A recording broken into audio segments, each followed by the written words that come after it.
दिल को छू लेने वाली कहानी। उस दिन सवेरे 6 बजे मैं अपने शहर से दूसरे शहर जाने के लिए निकला। मैं रेलवे स्टेशन पहुंचा, पर देरी से पहुंचने के कारण मेरी ट्रेन निकल चुकी थी। मेरे पास 9:30 की ट्रेन के अलावा कोई चारा नहीं था। मैंने सोचा कहीं नाश्ता कर लिया जाए। बहुत जोर की भूख लगी थी। मैं होटल की ओर जा रहा था। अचानक रास्ते में मेरी नज़र फुटपाथ पर बैठे 2 बच्चों पर पड़ी। दोनों लगभग 10-12 साल के रहे होंगे। बच्चों की हालत बहुत खराब हो चुकी थी। कमजोरी के कारण अस्थिपंजर साफ दिखाई दे रहे थे। वे भूखे लग रहे थे।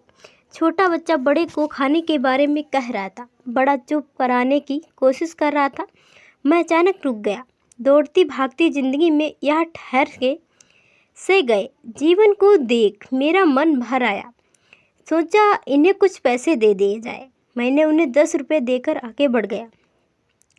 तुरंत मेरे मन में एक विचार आया, कितना कंजूस हूँ मैं। 10 रुपये में क्या मिलेगा? चाय तक ढंग से ना मिलेगी। स्वयं पर शर्म आई, फिर वापस लौटा।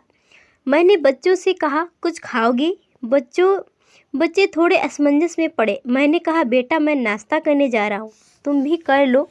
वे दोनों भूख के कारण तैयार हो गए।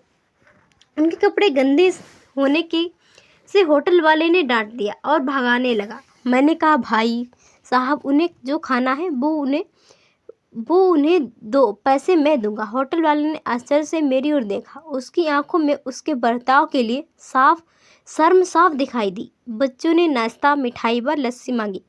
सेल्फ सर्विस के कारण मैंने नाश्ता बच्चों को लेकर दिया। बच्चे जब खाने लगे उनके चेहरे की खुशी कुछ निराली ही थी। मैंने बच्चों को कहा, बेटा अब मैंने तुम्हें पैसे दिए उनमें 1 रुपये का शैम्पू लेकर हैंडपंप के पास नहा लेना और फिर दोपहर शाम का खाना पास के मंदिर में चले जाना, लंगर में खा लेना। और मैं नाश्ते के पैसे देकर फिर अपनी दौड़ती दिनचर्या की ओर बढ़ निकला। वहाँ आसपास के लोग बड़े सम्मान के साथ देख रहे थे। होटल वाले के शब्द आदर में परिवर्तित हो चुके थे। मैं स्टेशन की ओर निकला। थोड़ा मन भारी लग रहा था। मन थोड़ा उनके बारे में सोचकर दुखी हो रहा था। रास्ते में मंदिर आया। मैंने मंदिर की ओर देखा और कहा, हे भगवान, आप कहाँ हो? इन बच्चों को ये हालत, ये भूख, आप कैसे चुप बैठ सकते हैं? दूसरे ही क्षण मेरे मन में विचार आया, पुत्र अभी तक जो उन्हें नाश्ता दे रहा था वो कौन था? क्या तुम्हें लगता है तुमने वह सब अपनी सोच से किया?